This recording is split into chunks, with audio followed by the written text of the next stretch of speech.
చేరి మీ అందరికీ ప్రభుడును రక్షకుడైన యేసు క్రీస్తు ప్రశస్తమైన నామంలో పరిశుద్ధ అభిషేకాగ్ని పరిచర్య అంతటి తరపున వందనాలు.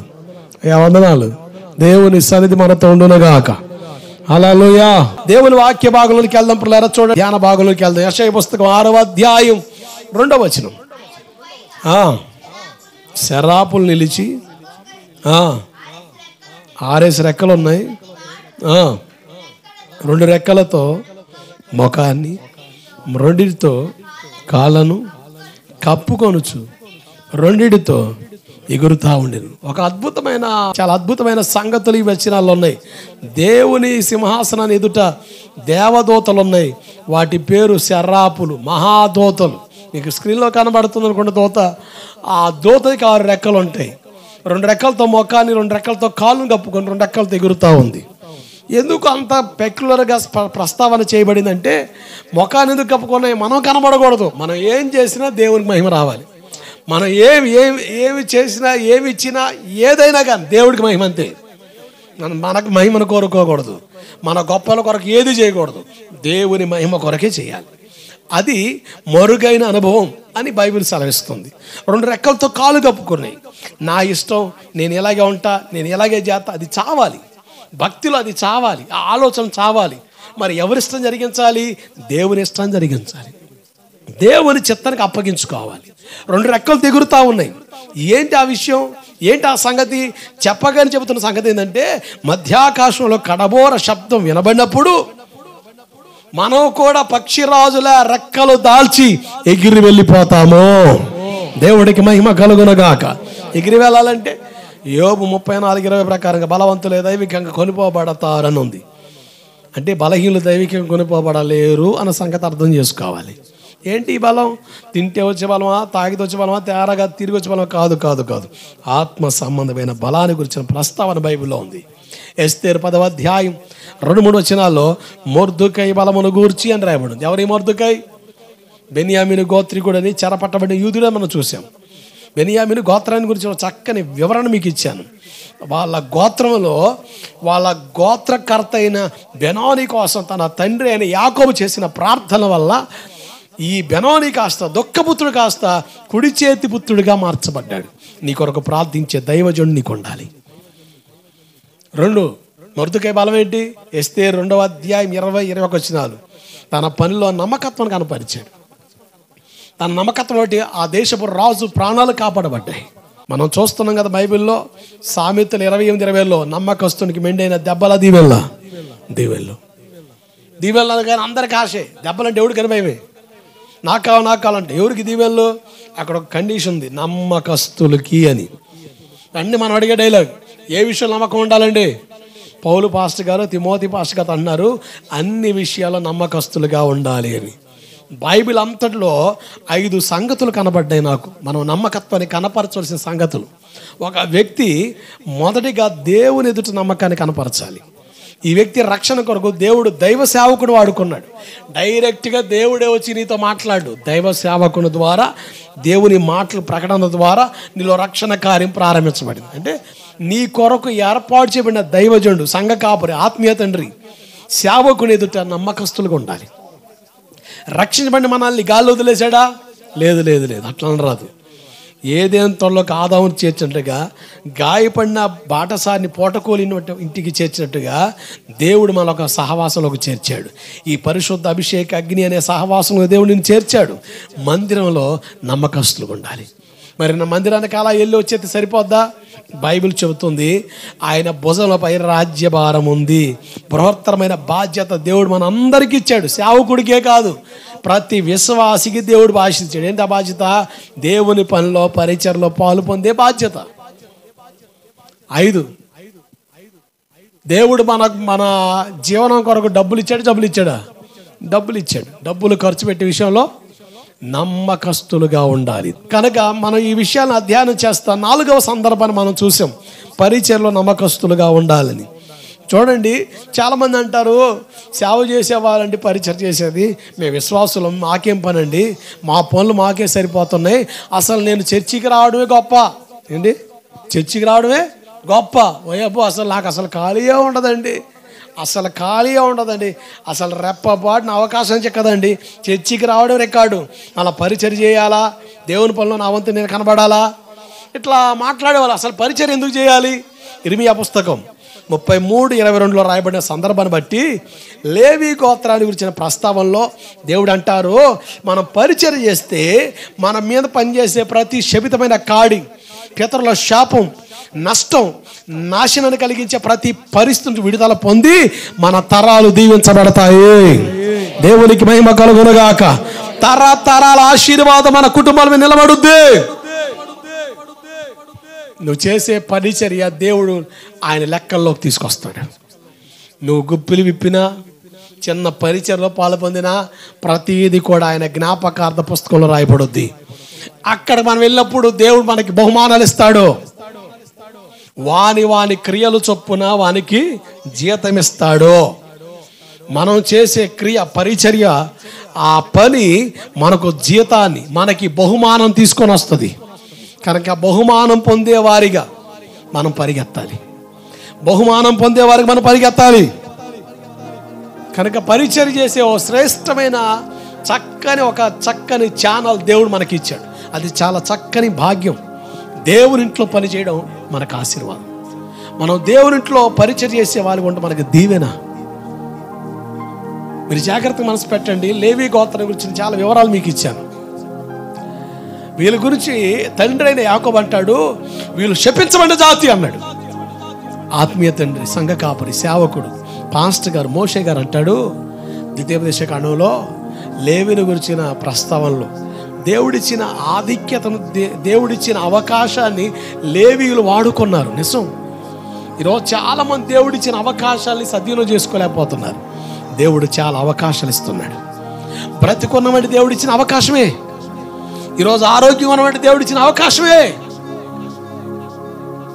నీకున్న స్థితిలో ఇంకొక వ్యక్తి పోతే చాలా ఇబ్బంది పడుతున్నాడు, కానీ దేవుడిని చక్కగా భద్రపరుస్తున్నాడు. ఏ బలహీనత వచ్చినా త్వరగా కోలుకొని సామర్థ్యం ఇస్తున్నాడు. మరలా యథాస్థితికి ఇస్తున్నాడు. దేవుడిచ్చిన అవకాశం. దేవుడిచ్చిన అవకాశాలని మనం దైవిక విషయాల కొరకు సద్వినియోగం చేసుకోవాలి. లేవి గోత్రికులు వాడుకున్నారు గనక శపితమైన జాతి కాస్త దీవెనకరమైన జాతిగా మారింది. ఎంత దీవెన అంటే నిత్య కట్టడిగా దేవుడు అంటాడు, మీరు నా సన్నిధిలో పనిచేస్తారంటాడు. వీళ్ళతో దేవుడు అంటాడు, ఊరిమ్ము తుమ్మిమ్ము నీ భక్తునికి కలదు అన్నాడు. దేవుని చిత్తం తెలుసుకునే భాగ్యం లేవి గోత్రం దేవుడు ఇచ్చాడు. దేవుని చిత్తం తెలుసుకోవాలంటే యెషయా పుస్తకం 6:1 ప్రకారంగా రాజైన ఉజ్జియా మృతి పొందిన సంవత్సరమున అత్యున్నత సింహాసనంపై ప్రభు ఆసీనుడై ఉండగా నేను కనులారా చూచానన్నాడు. అంటే ఎవరి రాజైన ఉజ్జియా? దినవృత్తాంతాల 2వ పుస్తకం 26:16 ప్రకారంగా అతడు స్థిరపడిన తర్వాత మనసును గర్వించి, నేను మరొకసారి చెబుతున్నాను, మనం ఏ విషయాలు స్థిరపడ్డా ఎక్కడ కూడా గర్వాన్ని కనపరచకూడదు. బడాయి వ్యవహారాలు ఎక్కడ చూపదు. పోజులు కొట్టేవా ఫీజులు మాడిపోతాయి. నేను ఆర్థికంగా దీవించిన, ఓ చిన్న పని ఇచ్చిన, ఓ మంచి స్థితి ఇచ్చిన దేవునికి స్తోత్రం చెప్పు. ఎంతున్నా ఏమీ లేనట్టుగా ఉండు. ఎచ్చులు మారి వ్యవహారాలు పోయే వరకు గచ్చులు పగులుతాయి. మామూలుగా ఉండదు. అసలు ఈ ఉజ్జియా స్థిరపడిన తర్వాత గర్వించి చెడిపోయాడని వాక్యం సెలవిస్తుంది. అంటే రాజైన ఉజ్జియా గట్టు గర్వం చాలా ప్రమాదకరమైంది. మనం అతిశయించాల్సింది ప్రభువుని బట్టి. నీ అతిశయ కారణం ఎవరో? దేవుడు. నాకు రక్షణ ఇచ్చాడు, నన్ను బ్రతికించాడు, నాకు ఆరోగ్యం ఇచ్చాడు, నాకు క్షేమం ఇచ్చాడు. కనుక నా అతిశయం ఏదంటే నా ఉద్యోగం కాదు, నా పని కాదు, నా స్థితి కాదు, నా హోదా కాదు, నా స్థాయి కాదు, నా విధానం ఏది కాదు, నా దేవుడే అన్న స్థాయిలోకి మనం రావాలి. దేన్ని బట్టి నువ్వు విర్రవీగినా, నువ్వు ఎంత డాంబిక మాటలు మాట్లాడినా ప్రతిదీ నీకు నష్టాన్ని కలిగిస్తుంది. గర్వం చాలా ప్రమాదం. బైబిల్ 5 జాతుల వారు గర్వించారు. గర్వించి నాశనానికి ఎడబడుతున్నారు. మోయాబుల జాతి కోసం మీకు చెప్పాను. రెండవదిగా ఐగుప్తీయులు గర్వించారని నిర్గమ 18:11 రాయబడి మాట. ఐగుప్తులు గర్వించి, దేని బట్టి వీళ్ళు గర్వించారు? వాళ్ళ దేశం బట్టి గర్వించారు. అది అందమైన దేశం, చాలా చక్కని దేశం. అక్కడ గోల చేసే మోకొందట. అక్కడ నేత్రానందం కలిగి చక్కని సదుపాయాలు ఉన్న ప్రాంతం. అంటే తాత్కాలిక ఆనందాలు కోరే వాళ్ళకి ఐగుప్తు దేశం చాలా చాలా చాలా చక్కని ప్రాంతం, కానీ అది ఎంత ప్రమాదకరమో మనకు అర్థం అవ్వాలి. హెబ్రీ 11:26లో ఐగుప్తులో ఉన్న అల్పకాల పాప భోగాలను విడిచి మోషే దేవుని కొరకు బ్రతికాడు అని ఉంది. దేవుడికి స్తోత్రం కలుగునుగాక. ఈ లోకంలో అల్పకాల సుఖభోగాలు మనకు కనబడతాయి, వాటిని విడిచి మన దేవుని కొరకు మోషేలా బ్రతకాలి అంటే ఐగుప్తులు ఏమున్నాయి? అల్పకాల పాపభోగం, వరల్డ్లీ ప్రెషర్స్, అంటే నేత్రానందం, క్షణికానందాన్ని కలిగించే చక్కని ప్రాంతం ఏదైనా ఉందంటే అది ఐగుప్తు దేశం. అల్పకాల పాపం, పాపాన్ని గురించిన ప్రత్యక్షత బైబిల్లో చాలా స్పష్టంగా రాయబడి ఉంది. పాపం వల్ల వచ్చే జీతం మరణం అని బైబిల్ చెబుతుంది. దేవుని మాట మీరడం పాపం ఎంచబడింది. అసలు బైబిల్లో పాపం అని దేనికోసం మాట్లాడబడిందో చాలా విషయాలు మీకు చెప్పాను. అసలు యేసు ఎవరో మనకు అర్థం కాలేదు కనుకనే ఇంకా లోక సంబంధులు కానీ బ్రతికేస్తున్నాం. ఆయన ఎవరో మనకు అర్థమైతే, ఆయనలో ఉన్న పరిశుద్ధత ఎంత గొప్పదో మనకు అర్థమైతే మనం పరిశుద్ధంగా బ్రతుకుతాం. దేవుడికి స్తోత్రం కలుగునుగాక. పాపం వల్ల కలిగే నష్టం ఎంత దారుణంగా ఉంటుందో బైబిల్లో చాలా స్పష్టంగా చాలా విషయాలు గడిచిన వారం మీకు చూపించాను. మహిమను పోగొట్టుకుంటామని, దేవుని సన్నిధికి దూరం అయిపోతామని, దేవుని ముఖం మరుగైపోతుందని, మేలు కలగదని, పాపం మన మీద ప్రభుత్వం చేస్తుంది. నువ్వు ఏదైనా చేయాలనుకుంటావు, అది చేయలేవు. మీరు రోమాపత్రిక 7వ అధ్యాయం చూడండి, పౌలు గారు ఆక్రందనది చదవండి ఒకసారి. రోమాపత్రికలోకి వద్దాం. రోమాపత్రిక 7వ అధ్యాయం. పౌలు గారు ఏడుస్తాడు, అసలు ఎంత దౌర్భాగ్యుణ్ణేనని. చాలా ఆక్రందనతో పౌలు గారు తన స్థితిని మాట్లాడుతాయో, నేనెంత దౌర్భాగ్యుడను అని ఏడుస్తాడు. 24వ వచనం. అయ్యో ఎందుకయ్యా ఇట్టి మరణములో నాకు శరీరము నుండి నన్ను ఎవడు విడిపిస్తాడు? ఎందుకు? మేలైంది చెయ్యనరిగి చేయలేకపోతున్నాను. ఏదైతే నేను చేద్దాం అనుకున్నది చేయలేకపోతున్నాను. కొంతమంది ఆదివారం, రేపు ఆదివారం, రేపు ప్రార్థనకి వెళ్దాం, రేపు ప్రార్థనకి వెళ్దాం. నా దరిద్రం ఏంది, నా బతుకెట్ట తగలడింది, నేను ప్రార్థనకి వెళ్తే బాగుంటుంది కదా, నేను ప్రార్థన దూరం అయ్యే ఎట్ట తగలడ్డాను, రేపు ఆదివారం ఖచ్చితంగా ప్రార్థనకి వెళ్దామని. ఆదివారం ఎప్పుడు వస్తుందా, ఆదివారం ఎప్పుడు వస్తుందా, మంగళవారం, బుధవారం, గురువారం, శుక్రవారం, శనివారం, అబ్బా రేపు ఆదివారం వెళ్దాం అనుకుంటాడా, ఆదివారం ప్రార్థన రాడు. ఏందయ్యా ప్రార్థనకు వస్తానంటే రాలేదంటే, వద్దాం అనుకున్న పాస్టర్ గారు అంతలో టక్కీమని వాడు ఎవడో ఫోన్ చేశాడు, సడన్గా వెళ్ళానా, రాలేకపోయాను పాస్టర్ గారు. అంటే నువ్వు ఏదైతే చేద్దాం అనుకుంటావు అది చేయనివాడు. ఏంటి? పాపం. పాపం నిన్నుగా బ్రతకనివ్వదు. వాడు ఎంత బలాఢ్యుడైనా, ఎంత డబ్బున్నోడైనా, ఎంత అందగాడైనా, ఎంత జ్ఞానవంతుడైనా తనను పాపం ఏలితే ఆ పాపం నిన్నుగా బ్రతకనివ్వదు.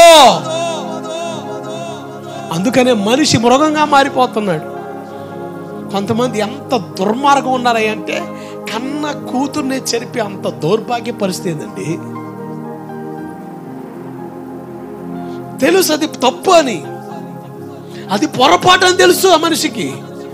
కానీ ఆ పాపపు నైజం తనను మనిషిగా ఉండలేకుండా చేసింది. తండ్రిగా ఆ స్థానాన్ని పోగొట్టుకున్నాడు.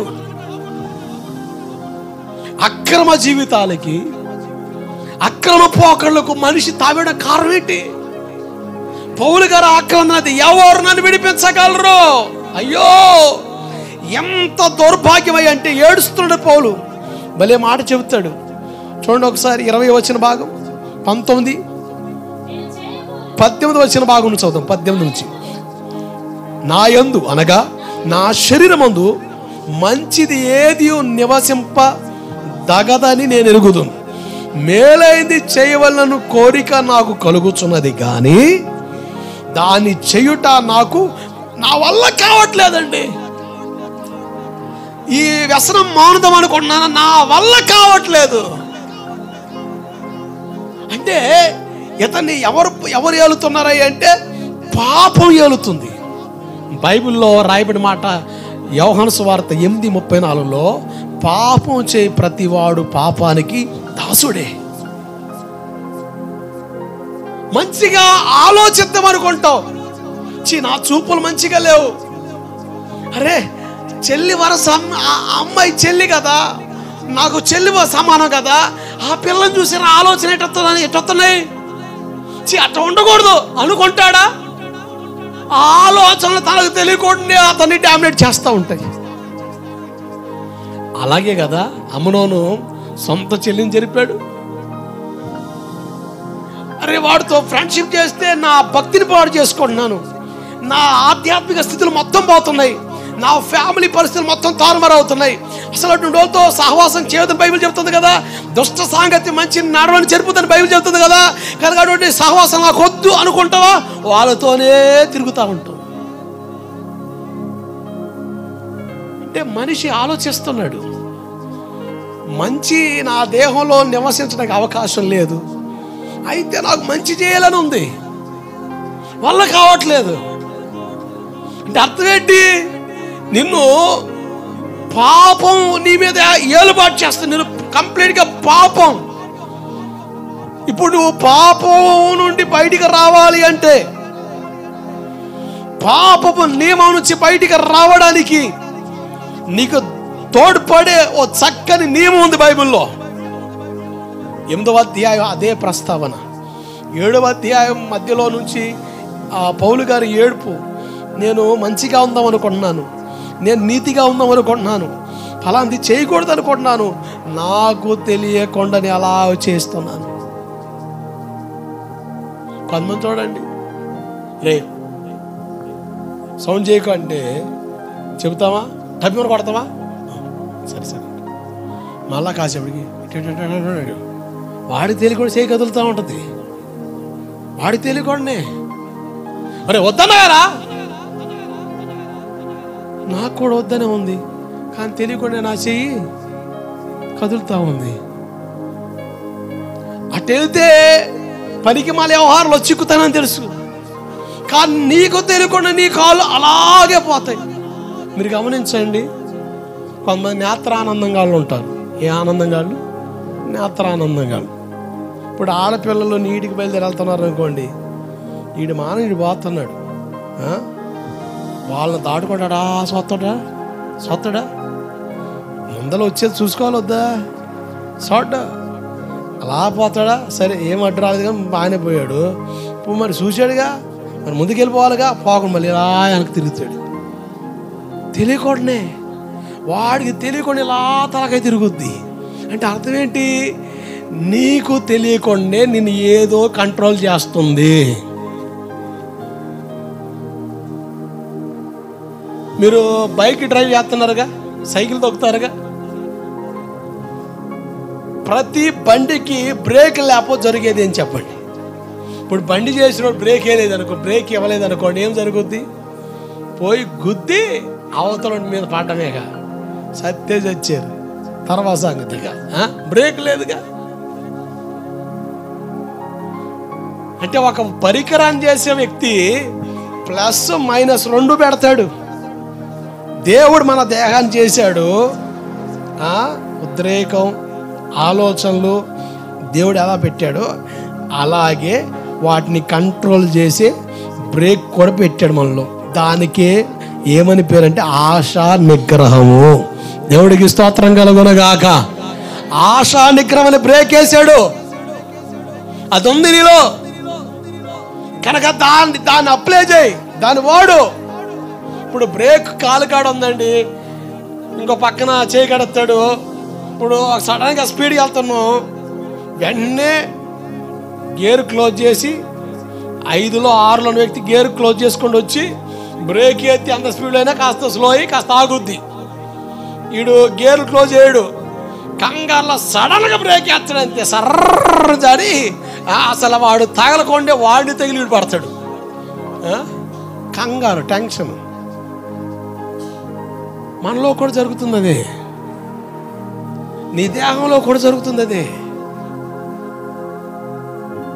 నీ ఆలోచనలు కంట్రోల్ తెచ్చేసేయి ప్రార్థనలో. అందుకని కీర్తనగాడు అంటాడు 119 కీర్తన 11లో, దేవా నీ ఎదుట నేను పాపం చేయకున్నట్లుగా నా హృదయం ఏముంచుకున్నాను, వాక్యం ఉంచుకున్నాను. దేవుని వాక్యం నీలో ఎటువంటి ఉద్రేకభరిత ఆలోచనలున్నా, ఎటువంటి తలంపులున్నా ఆ వాక్యం వాటిని నీరుగారుస్తుంది. దేవుని వాక్యం నీలో పనిచేయాలి. దేవుని వాక్యం నీలో పనిచేయకపోతే పాపం నిన్ను ఏలుబాటు చేస్తుంది. అందుకనే రోజు ఏమని ప్రార్థన చేయాలి తెలుసా? ఒక అద్భుతమైన ప్రార్థన లేఖనం మనకు బైబిల్లో కనబడుతుంది. సామెతల పుస్తకం 6వ అధ్యాయం 3వ వచనం చూడండి. సామెతలు 6:3, 3వ అధ్యాయం 6వ వచనం. సామెతలు 3:6. నీ ప్రవర్తన అంతటి యందు ఎవరి అధికారం ఒప్పుకోవాలి? పాపం యొక్క అధికారం ఒప్పుకున్నాం అనుకో, పాపం నేను ఏలుబాటు చేస్తూ ఉంటుంది. నా ప్రవర్తన అంతటిపై నీ అధికారం ఒప్పుకుంటున్నానయ్యా. నా చూపుల్లో యేసు రక్తాన్ని పలుకుతున్నాను, నా నాలుకపై యేసు రక్తాన్ని పలుకుతున్నాను, నా తలంపుల్లోనికి యేసు రక్తాన్ని పలుకుతున్నాను. ఎందుకంటే నా ప్రవర్తన అంతటిపై నీ అధికారం ఒప్పుకుంటున్నానని పదే పదే పలకాలి. దేవుని వాక్యాన్ని పలకడం వల్ల ఆయన వాక్కును పంపి రోగులు బాగు చేశాడు. దేవుడికి స్తోత్రం కలుగునుగాక. దేవుని వాక్యాన్ని పలకడం వల్ల ఒక రోజున పాపం కాదు, సాతాను కాదు, లోకం కాదు, చెడు సావాసాలు కాదు, ప్రభువే నిన్ను గైడ్ చేయడం ప్రారంభిస్తాడు. గట్టిగా హల్లెలూయా. దేవుని వాక్యం ఖచ్చితంగా ఒక రోజున నిన్ను ఏలుబాటు చేయడం ప్రారంభిస్తుంది. అది ఒక్క రోజుతో జరిగే ప్రక్రియ కాదు, అది నిమిషాల్లో జరిగే ప్రక్రియ కాదు.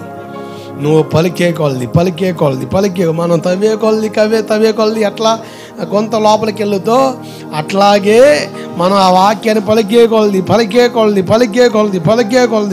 కొలది ఆ మాట మనల్ని ఏలడం ప్రారంభిస్తుంది. ప్రార్థనలో దేవుని వాక్యాన్ని పలకాలి, దేవుని మాటను పలకాలి.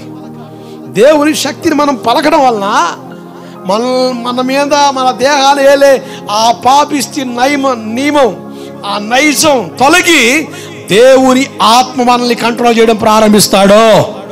దేవుడికి మహిమ కలుగునుగాక. అందుకనే గలతీ 5:16 చూడండి ఒకసారి. గలతీ పత్రిక 5:16లో చక్కని మాట ఉంది.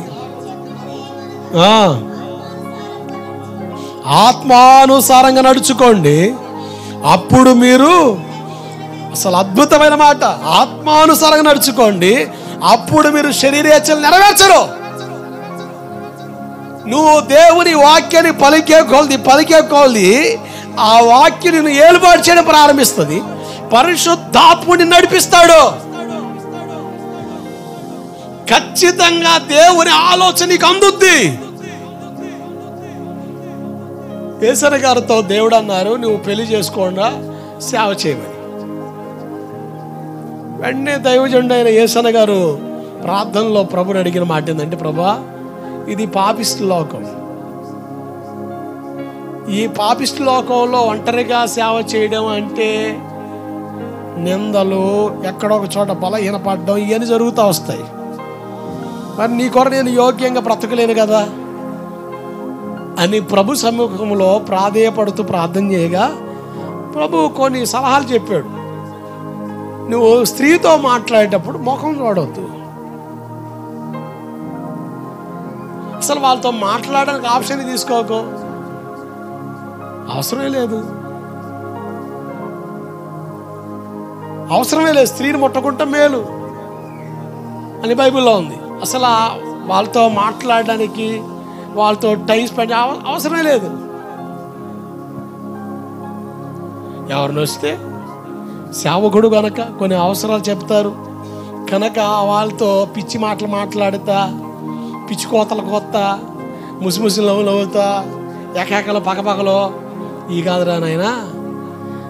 ఎవరన్నా స్త్రీలు నీ కాడకు వచ్చి ఏదైనా ప్రార్థన అవసరం కోరితే వాళ్ళ ముఖం చూడద్దు, వాళ్ళ ముఖం చూడకుండా మాట్లాడు. దైవజనుడు యేసన్న గారు ఆ సందర్భంలో మాట్లాడుతూ నాకు దేవుడు ఇచ్చిన ఆలోచన ఇది. కానీ నేను స్త్రీ ముఖం చూడను, నాకు అవసరమే లేదు. నాకు నా ప్రియుడైన యేసయ్య ముఖం చాలన్నాడు ఆయన. దేవుడికి స్తోత్రం కలుగునుగాక. హల్లెలూయా. యేసు ప్రభుని ఆయన ప్రియుడిగా ఇచ్చాడు కనుక యేసన్న గారి పాటలు మొత్తం మీరు వినండి. ఆయన ఒక పాట రాశాడు. నీవు కనిపించని రోజున ఒక క్షణం ఒక యుగముగా. ఎవరు అంటే ఆయన్ని ప్రియుడిగా ఎంచాడు కనుక అలా రాశాడు. కొంతమంది చర్చిల్లో, నేను భీమవరం సేవ చేసే రోజుల్లో ఒక చర్చిలో పెద్ద కంప్లైంట్, ఒక కుర్రోడు ఈ పాట పాడుతూ ఆ పిల్లని చూస్తా, నీవు కనిపించని రోజున. ఎవరికి నా పాడేది నువ్వా? ఓహో, అంటే దేవుని పాటలు ఎట్లా మలిసి వ్యవహారం చేస్తావా దుష్టుడా? నరకాన్ని పోవడానికి నాంది పలికేవు కదరా దరిద్రుడా. ఎంత దారుణం అండి. ఆయన యేసయ్యని ప్రియుడిగా ఆయన రాస్తే, యేసన్న గారి పాటలు చూడండి. ఒక ప్రియుడు ప్రియురాల్ని అభివర్ణించినట్టు కానీ, ఒక ప్రియురాలు ప్రియుడితో మాట్లాడినట్టుగానే ఉంటాయి పాటలు. ఎందుకంటే ఆయన ముఖాన్ని కోరాడు ఆయన. ఈ భౌతికం కనబడే పాపానికి ప్రేరేపించే ముఖాలతో సంబంధం లేదు. అంటే నువ్వు దైవికంగా ఎలా నడవాలో దేవుడు ఖచ్చితంగా గైడ్ చేస్తాడు. నేను కూడా సేవలో చాలా ఇబ్బంది పడుతూ వచ్చాను. యవనొస్తుంది కదా, చాలామంది రకరకాల నిందలు మోపేవాళ్ళు. ఏంది ఆ కుర్ర పాస్టర్ అట్ట మాట్లాడుతున్నాడు, ఈ కుర్ర పిల్ల ఏంది ఆయనతో తెగ మాట్లాడుతుంది, ఇటు వినపడ్డా. మనలో తప్పు ఉంటే మనం ఫీల్ అవ్వాలి, ఆడెవడో కూతే మనకెందుకని. కానీ సేవ మీద ప్రభావం పడేది, సేవ మీద ప్రభావం పడేది. భలే విసుగు అనిపించింది. ఆ టైమింగ్స్లో నేను ఈ గోవిందపురం ఎంటర్ అవ్వాలి. ప్రభు నాతో అన్నారు, ఆడపిల్లల్ని కిలోమీటర్ లెక్కలు ఉంచరా అబ్బాయి అన్నాడు. అంతే. దేవుడికి స్తోత్రం కలుగునుగాక. హల్లెలూయా. నిజంగా ఆ మెయింటెనెన్స్ ఉంది కనుకనే కోడిగుడ్డుకు ఏకల్లాగి పీకి పాకం చేసేవాడికి అవకాశమే లేని పరిస్థితి. నేను ఎవరి ఇంటికి వెళ్తే ఆడవాడిగా లోపల నాకు స్వేచ్ఛ లేదా? నీ ఇల్లు నా ఇల్లు కాదా? నీ మంచం నాది కాదా? నీ కంచం నాది కాదా? నీ కొండ నాది కాదా? నీ వండిన అన్నం నాది కాదా? నీ మొక్క నాది కాదా? నీ కక్క నాది కాదా? అయ్యగారు రాగానే అన్నం తినమని అంటావుగా, పెట్టు చూద్దాం మొక్క. తిరిగి టిఫిన్ టైంకి వెళ్తే 2 దోశలే 2 అట్లే. మళ్ళీ పోగొడతా అక్క, నువ్వు వేసిన దోశ సూపర్ అక్క, అన్న బాగుందా, ఇంకోటి అసలు ఎక్కడ బొబ్బలాటం. మేము ఓరకనే పౌడర్ కొడతాం, దానికి నువ్వు ఉబ్బిపోయి తబ్బిపోయి అన్నకి నేను చేసిన అట్లుంటి పోయటం అరక్క అల్లాడి సావడానికి. ఇదంతా పూటక పరిస్థితులు అన్నట్టుగా అనిపిస్తాయి నాకు. అందుకని నేను ఎవరు పొగండ తిట్టను. దేవుడికి స్తోత్రం కలుగునుగాక. హల్లెలూయా. అసలు మరి నేనైతే మరీ దారుణం. పచ్చి మంచులు కూడా తాగను. ఏంది మంచులు కూడా తాగను. ఒక ఇంటికి వెళ్ళి అక్కడ బయటే వంట ఎవరు లేరనుకోండి, అమ్మ బయటికి ప్రార్థన చేస్తాడు. ఎవరైనా మాట్లాడాలంటే దరిదాపు మనిషిని పెట్టుకుంటా. పిరుకోడినా అదురోడినా కాదు, సాక్ష్యార్థం. అమెరికాకి సువార్త ప్రకటించిన ఓ మంచి దైవజనుడు,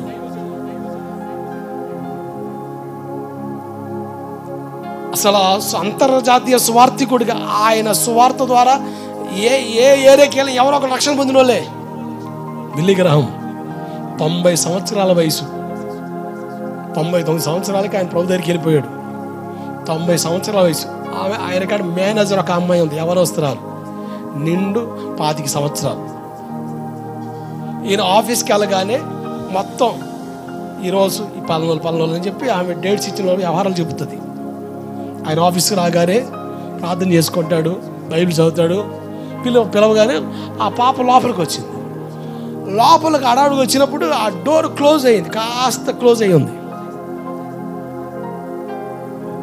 మై డియర్ చైల్డ్, నా కుమార్తె, first go and open the door అన్నాడు ఆయన.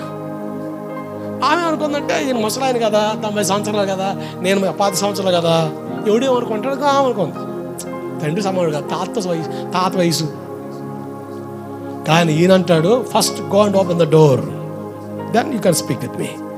మొదలు పోయి తలుపు తీసిరా, తర్వాత నాతో మాట్లాడు. No pastor, it's no matter, అది పెద్ద కారణం ఏం కాదు, నేను త్వరగా చెప్తాను. No first go and open the door, వెళ్ళి ముందర తలుపు తీ. వై పాస్టర్ వై అని ఆమె అడిగితే ఈయనంటాడు ఫర్ ద టెస్టిమనీ, సాక్ష్యార్థకంగా. దేవుడికి స్తోత్రం కలుగునుగాక.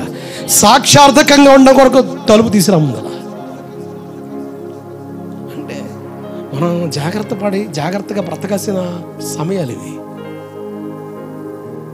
పాపం నిన్ను ఏలుబాటు చేయకూడదు. దేవుని వాక్యం, దేవుని ఆత్మచేత నడిపించబడే అనుభవాలు మన భక్తి జీవితాలు మనం కాపాడుకోగలిగితే, నిందలేసో లేస్తారండి, వాడి నింద మనకి 100. దేవుడికి స్తోత్రం కలుగునుగాక. మనలో ఏ లోపం లేకపోతే. కాకులండి, లోకులు కాకులండి, కాల్ చేస్తారండి, మనం అట్టిగా ఉంటామంటే కుదరదు. కొన్ని విషయాల్లో మాదిరికరం బ్రతకడం చాలా అవసరం, కొన్ని ఆనవాళ్ళు అవసరం. అందుకనే పౌలు గారు అంటాడు, నాకు అన్నీ చేయడానికి స్వాతంత్రత ఉంది కానీ అన్నీ చెయ్యదగినవి కాదు, ఎందుకంటే అవి క్షేమాభివృద్ధి కలగ చేయవు గనక. దేవుడికి స్తోత్రం కలుగునగాక. హల్లెలూయా. అసలు ఏది నన్ను ఏలుబాటు చేయకుండా నేను జాగ్రత్త పడతానన్నాడు. ప్రపంచానికి సువార్త ప్రకటించిన ఒక పౌలు అపోస్తలుడే ఇంత నియమాన్ని పాటిస్తే,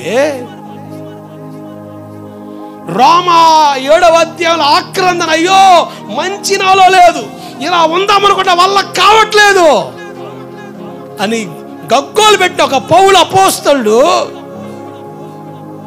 తన సేవలో మాదిరికరమైన నమూనాలు విడిచిపెట్టాడు. ఎవరు కూడా నేరం మోపడానికి వీలు లేనంతగా సాక్షార్థకంగా కొన్ని నమూనాలు వదిలిపెట్టాడు.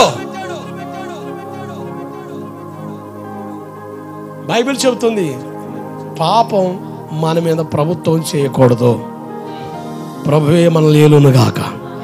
ఇంకో కారణం చూడండి, యోహాను సువార్త 5:14. యోహాను సువార్త 5వ అధ్యాయం 14 వచనం.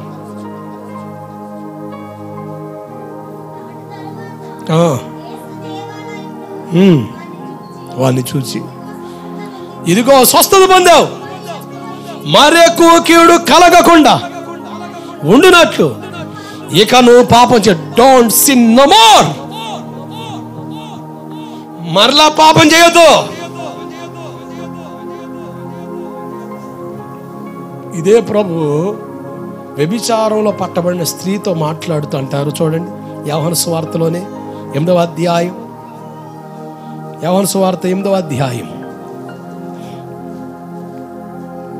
11, 10, 11 వచనాలు. అందుకు యేసు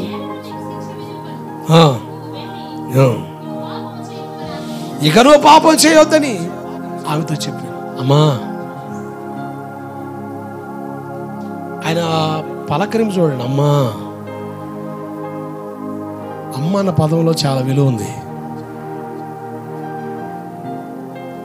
ఏంది ఒళ్ళెట్టుంది, పనికి మాలదానా, useless lady, what are you doing?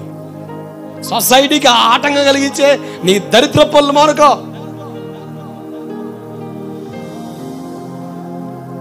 అని ఆయన కోపాన్ని వెళ్ళగక్కకుండా సౌమ్యంగా, కంప్లీట్గా దైవత్వాన్ని ఎరగని స్త్రీగా జీవితంలో ఉండిపోయింది. సౌమ్యంగా చెబుతున్నామా, ఇక నువ్వు పాపం చేయొద్దు. ఎవరిని శిక్షించలేదా, నేను కూడా శిక్షించను. ఇక పాపం చేయొద్దు. సరేయా, ఈ బ్రతుకు నీకే అంకితం. వాస్తవానికైతే నాతో పొరపాటు చేసిన వ్యక్తి, నన్ను ఈ పాడు రొచ్చులోకి దించిన వ్యక్తులు బాగానే సంపాదన చేసుకుంటున్నారు. వాడు సరదాగా బాగానే తప్పించుకోండి, వీళ్ళు మొదలే వీళ్ళు కక్ష కట్టినట్టుగా నన్నే తరిమి చంపాలని ఆలోచన చేశారు. మనమైతే ఎదురు తిరుగుతాం. నేనేనా మరి ఆ మనిషి ఏడే పడతలకు వచ్చారా, ఓ అబ్బో వచ్చారు అయ్యో అని ఇరుసుకు పడలే ఈ మనిషి. యేసుప్రభు అంటుంటే, అయ్యా నేనేమైనా కావాలని చేశానా? పూట గడవట్లేదయ్యా, మా అమ్మలు ఈ వృత్తిలో దించారు, నన్ను పట్టుకొచ్చి బలవంతంగా నాతో ఈ పనులు చేత సంపాదన చేసుకొని బాగానే ఉన్నారు అన్న విధానాలు ఆలోచించలేమే. ఆలోచించుంటే మాత్రం అసలు ఎక్కడ కూడా డోకా లేకుండా అదే దరిద్ర పనులు కొనసాగుతుంది. ఈరోజు యేసుప్రభు పట్టు వచ్చిన బతికింది, రేపు రాడు, ఇక చచ్చిపోవడం, ఇక సావుకారు గురైపోవడమే. ఒకవేళ ఆమె ఎలా అనుకుంటే ఈరోజు పొద్దున ఎవరి మొహం చూసానే ఏందో దొరక కీరికే దొరికా, ఈయన ఎవడు వచ్చాడు పాపం చేస్తాడు, నేను ఒక్కదాన్ని చేశానే ఏంది, ఎంతమంది లేరు మా స్ట్రీట్లో, మా ఏరియాలో ఎంతమంది లేరు, నేను ఒక్కదానే పాపం చేశానే ఏంది అని ఎట్లా అనుకున్నుంటే ఆమె జీవితం నాశనానికి వెళ్ళిపోవడమే. ఎందుకు ఈ మాట ఎత్తున్నాడు? అసలు ఎందుకు పాపం చేస్తున్నాడు ఆయన? అంత సౌమ్యంగా ఈరోజు నన్ను హెచ్చరిస్తున్నాడు, ఇక పాపం చేయొద్దు. సరే తెలుసో తెలియక ఆ పొరపాట్లోకి వెళ్ళి ఇకను ఆ పాపంలోనికి వెళ్ళొద్దు అని ప్రేమపూర్వకమైన శబ్దం నీకు వినబడింది. దాని వెనకలో ఉన్న కారణం ఏంటి? మనం ఇందా చదివే 5వ అధ్యాయం 14లో కీడు కలగకుండా, అంటే కీడు కలుగుద్ది, ఆల్రెడీ కీడు కలిగింది, మరి ఎక్కువ కీడు కలగకుండా ఇక నువ్వు పాపం చేయొద్దు. పాపం కీడు కలిగిస్తుంది, నీ కాలు నువ్వే తని పడిపోతావు. నేను మరలా చెబుతున్నాను, పాపంలో ఉన్న వారిని ఎవరు తరమవసరంలే, ఎవరు పట్టుకోవసరంలే, వాళ్ళ ప్రవర్తనే పట్టిస్తుంది. నీ ప్రవర్తనని బహిర్గతం చేస్తుంది, నీ వైఖరే, నీ స్వభావమే, నీ గుణమే నిన్ను పనికి మాలిన దానిగా, పనికి మాలిన వ్యక్తిగా చిత్రీకరిస్తుంది. నీ ప్రవర్తన నిన్ను పట్టుకుంటుంది. నడిచిన వారని చెప్పా, పాపనుకున్న స్వభావం పట్టుకునే స్వభావం, నీ పాపం నిన్ను పట్టుకుంటుంది. సంవత్సరాలు గడిచిన పాపం నిన్ను పట్టుకుంటుంది. వదిలేసాయి. అది పట్టుకోకుండా నువ్వు పట్టుకున్నావు అనుకో, హాయిగా ఉంటుంది, తీయగా ఉంటుంది, హాయిగా ఉంటుంది, హ్యాపీగా ఉంటుంది. నువ్వు ఆదమరిచి ఉండగానే అది సంపూర్ణ ఆవరించేస్తుంది. నువ్వు బయటికి రాలేవు, నువ్వు మానుకోలేవు, నువ్వు వదులుకోలేవు. నీ జీవితంలో ఆ పాపము చేత పట్టబడి ఎడబడి నరకానికి వెళ్ళిపోవడం దేవునికి ఇష్టం లేదు. ఎంత తాగిపోతాడైనా కానీ ఒక్కొక్క రోజులు ఏడుతాడండి, ఏదో ఒక సందర్భం పెట్టి ఏడుతాడు.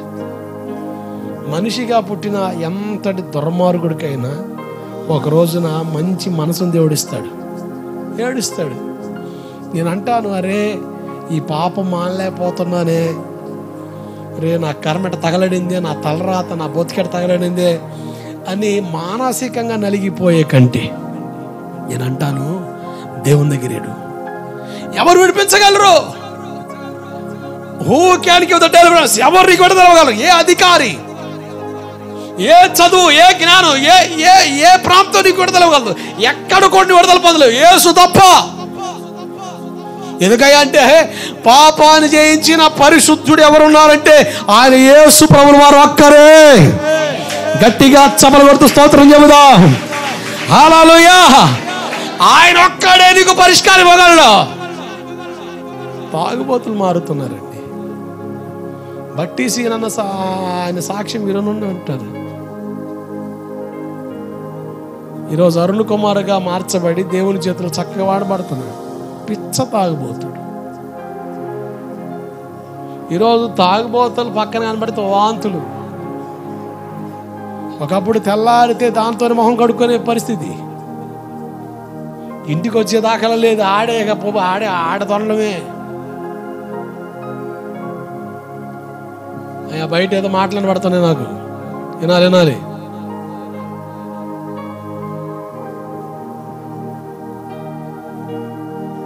అంతటి వ్యక్తుల్ని దేవుడు మార్చాడండి. అంతెందుకండి, బైబిల్లో సమరయ స్త్రీని చూడండి. ప్రభు ఏమని చెప్పాడు? ఈ నీళ్ళు నీకు కావాలంటే నీ పెరిమిడి తీసుకురా అంటే అవంది నాకు లేరయ్యా అన్నట్టు మాట్లాడుతుంటే ఆయన అంటాడు, అవును వస్తాయి కానీ ఎప్పటికీ 5 మార్చావు, ఇంకోటితో డేటింగ్ చేస్తున్నావు, 6వ డేటింగ్లో ఉన్నావు, నువ్వు డేటింగ్ చేస్తుంది, కుదిరితే కాపురం చేద్దాం లేకపోతే వదిలేసుకున్నావు. నిజం, ఈరోజు ఇట్టకే తయారయ్యారు. డేటింగ్ అట, మనసు కలవాలంట. కొంతమంది అయితే అసలు ఒక ఉన్నత స్థాయిలో మనకి రోల్ మోడల్గా ఒక స్థానంలో ఉన్న వాళ్ళ జీవితాలు చూడండి, వాళ్ళ కుటుంబ జీవితాలు చూడండి, కంప్లీట్గా స్పాయిల్ అయిపోతున్నారు.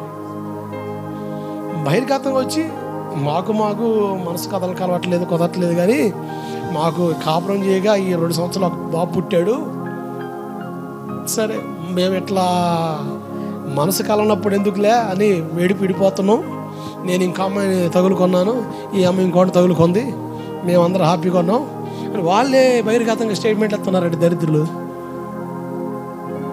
సొసైటీని ఎంత దారుణంగా ఇడ్చుకొని పోతున్నాయండి ఆలోచన.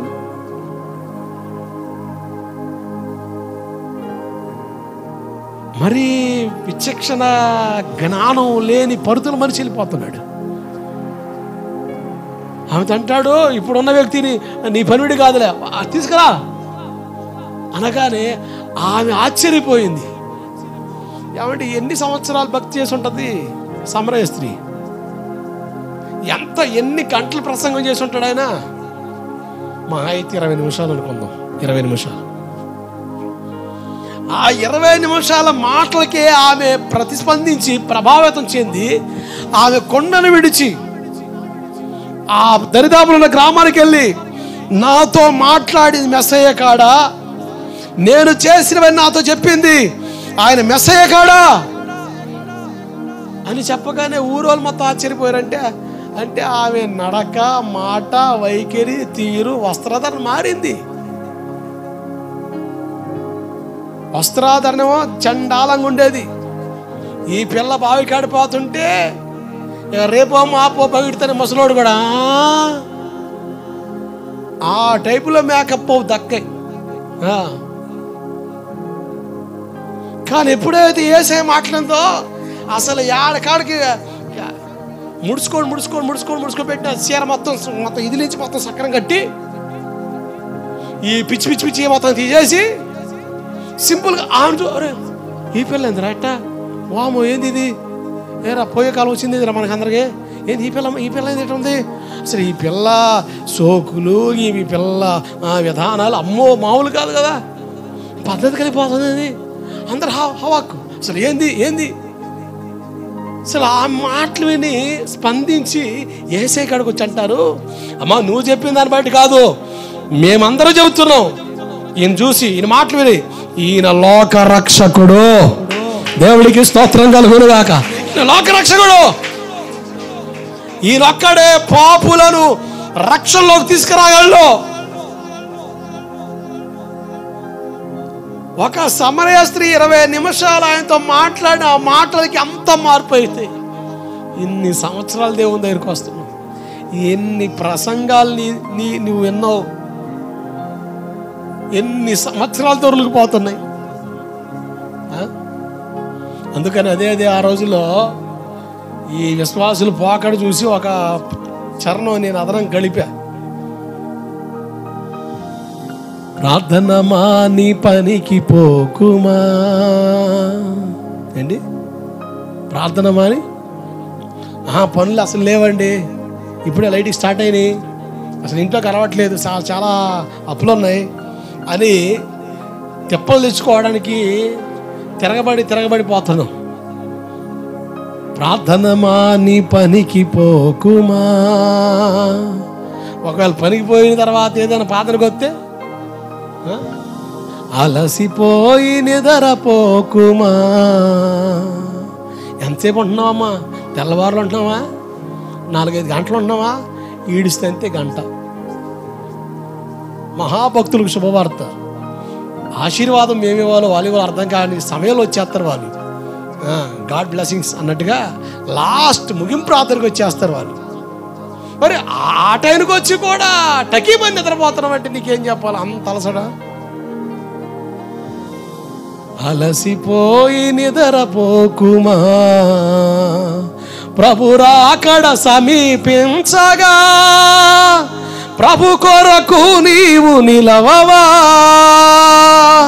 ప్రభు రాకడ సమీపించగా, ప్రభు కొరకు నీవు నిలవవా. ఆ రోజు శ్రమ నుండి తప్పించే నాదుడు లేడు. నేను ఆ రోజు శ్రమ నుండి తప్పించే నాదుడు లేడు. ఎంత దారుణం అండి! అనాథులై అరుస్తున్నారు, కేకలేస్తున్నారు, పప్పులు పెడుతున్నారు. కొన్ని ప్రాంతాల్లో రాకడ సూచనలు నెరవేర్చబడుతున్నాయి. దేవుని కొరకు మన జీవితాన్ని, శాశ్వత జీవితాన్ని దేవునికి అప్పగించవలసిన దినాలు ఇవి. ఎప్పుడు ఈ లోకాన్ని ముగించుకొని వెళ్తామో తెలియదు. ఒక దైవజనుడిగా, ఒక సేవకుడిగా, ఒక శ్రేయోభిలాషిగా నువ్వు నిత్య రాజ్యంలో ఉండాలని కోరుకునే వ్యక్తిగా చెబుతున్నాను. కీడును కొనుగు తెచ్చుకోవద్దు. దేవుని ప్రేమను అలసిగా తీసుకోవద్దు. ఆయన ప్రేమమయుడు, ఆయన క్షమిస్తాడు, ఆయన జాలిగల్లోడు అని నువ్వు అలాగే తిరిగేవనుకు ఆయన మౌనమైతే నీ జీవితంతో చెలగాట మాట్లాడు సైతాడు. దావీదు తన కుమారుడు అబషాలోము చనిపోయిన సందర్భాన్ని బట్టి ఆ మృతదేహాన్ని చూసి గుండె పగిలి పైగదికి ఎక్కి బోరు బోరుని ఆడడం మొదలుపెట్టాడు. గుండెలు బాదుకుంటూ ఏడిచాడు. ఎంతటి కష్టాన్ని దావీదు తెలుసా? సొంత కొడుకే తండ్రితో యుద్ధం చేయడానికి రెడీ అయిపోయాడు. డాడీ ఈస్ మై హీరో కాదు, డాడీ ఈస్ మై విలన్. కన్న కొడుకే యుద్ధానికి రెడీ అయిపోయాడు. దావీదు యుద్ధ వీరుడు. ఎంత టోల్నైనా కానీ ఓడించగల సామర్థ్యం దేవుని కాడ పొందుకొని బయలుదేరుతాడు. కన్న కొడుకే వ్యతిరేకంగా లేచి రాజ్యాన్ని సగం తన వైపు తిప్పుకొని దావీదు మీదకి దండెత్తా ఉంటే ఏం చేయాలో తెలియక, ఎవరికి చెబితే బాధ తీరుదో తెలియక చెప్పులు నెత్తి మీద వేసుకొని కొండ కూర్చొని ఏడుతున్నాడు.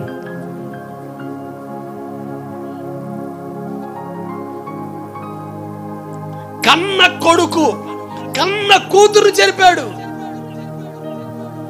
ఒక్క మాట కూడా మాట్లాడడానికి ఛాన్స్ లేదు దావీదుకి. ఎందుకు తెలుసా?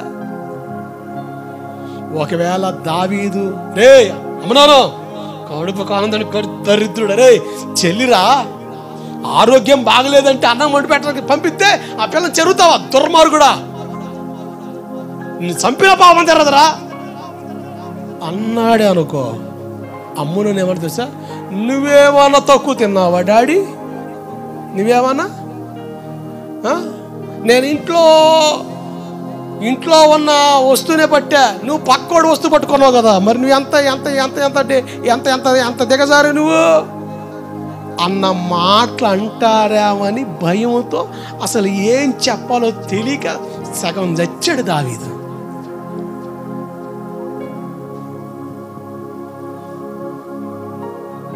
దావీదు రహస్యంగా ఒక ఆమెను తెప్పించుకొని పాపం చేశాడు. తెలివిగా తన భర్తను చంపించేశాడు. అబషాలోము దావీదు ఉపపత్నులు, అంటే దావీదు గారికి ఉపపత్నులు అంటే భార్యలుగా ఉన్న వారు అబషాలోముకు చిన్నమ్మలు అవుతారు. ఇశ్రాయేలు చూస్తుండగా మేడ మీద గుడారం వేసి వాళ్ళతో పాపిష్టి వ్యవహారాలు చేసిన బైబిల్లో రాయబడింది. ఇవన్నీ ఎందుకు దేవుడు రాయించాడు? అరే బాబు, నువ్వు తెలివితేటలు చూసి తేడా చేస్తే రేపొద్దు నీకంటే నువ్వే పొడుచుకుంటావు. గమనానికి రావాలి కదా. ఈరోజు కుర్రపిల్లలు చిన్నపిల్లలు తాగుతున్నారండి. అరే ఎందుకు తాగుతున్నారంటే మా నాన్నే తాగుతున్నాడండి అంటే ఇంకేం చెప్పాలి వాడికి? అరే ఈ వయసులో తాగడం ఏంటంటే మా నాన్న తాగుతున్నాడు, నేను తాగుతున్నా, ఆయన కాబట్టి అలవాటు నాకు కూడా వచ్చింది, చేసేదేముంది అంటే వాడికి ఏం చెప్పాలి? నువ్వేం చెప్పగలుగుతావు? తండ్రి కొడుకులు ఇద్దరు తాగుబోతులే. ఒక్కోసారి తండ్రికి ఎక్కినప్పుడు మనోడు ఒక చూసుకో కోత అవతరం ఎత్తాడు, ఇక కుక్కలాగా మురుగుతాడు, చివరి పందిలా పొరులుతాడు. తెల్లారితే ఏమీ తెలియట్లు ఎక్కుతాడు, అమాయకం చూస్తాడు. తిట్టినోడు కూడా జాలి వచ్చేటట్టు. ఒక్కోసారి కొడుకు తాగుతాడు, కోత అవతరం ఎత్తాడు, కుక్కలాగా మురుగుతాడు, పందిలా తొలుతాడు, తెల్లారితే అమాయకం చూస్తాడు. ఇద్దరు పోస్టులు ఇయ్యే. ఒకరోజు కొడుకు ఫుల్గా తాగాక ఈర లెవెల్లో గందరగోళం చేస్తుంటే తండ్రి చెప్పడానికి ఏమో నేనే వ్యవహారం చేస్తాను, ఏం చెబుతాం, సరే అన్నాడు. అలాగే ఉన్నాడు. ఇక తీసుకొచ్చారు, పోతాడు. ఎందుకు కావాలంటే నీకంటే తక్కువే తాగా ఎక్కడా అన్నాడు. ఏం చెప్తాడు? మాట్లాడుకొని పోయి తలుపేసుకుని పప్పున్నాడు. ఇదేగా స్టోరీ. నేను కామెడీ చెప్పట్లే, జీవితం చెప్తున్నాను. మన కన్నులు ఎదుటి ఎంతమంది చూడట్లేదు సార్? వాళ్ళ పరిస్థితి ఏంటి? రహస్యంగా వ్యభిచారం చేసిన దావీదు కొడుకు అబషాలోము వరసకి పిన్నమలైతే వాళ్ళతో విచ్చలవిడిగా పాపం అందరూ చూస్తుండగా పాపానికి వచ్చే శిక్ష అంత దారుణం ఉంటుంది, భరించలేము. అందుకని దేవుడు చెప్పాడు. ఆయన ఎవరు శిక్షించాడండి? దేవుడు శిక్షిస్తే మనం బతకలేము, అసలు ఛాన్స్ లేదు. దేవుడు కొడితే బొబ్బోవడమే, హాస్పిటల్కి వెళ్ళి తిరిగి రావడం ఉండదు, డైరెక్ట్ మట్టిలో పోవడమే. మా మోసాలు గుర్తి సగం దూరాడు ఒకడు, ఆయన గుద్దాడు, ఇంకేం మనిషి కనపడ్డాక. దేవుడు ఎవరిని శిక్షించడు, ఆయన ప్రేమమయుడు.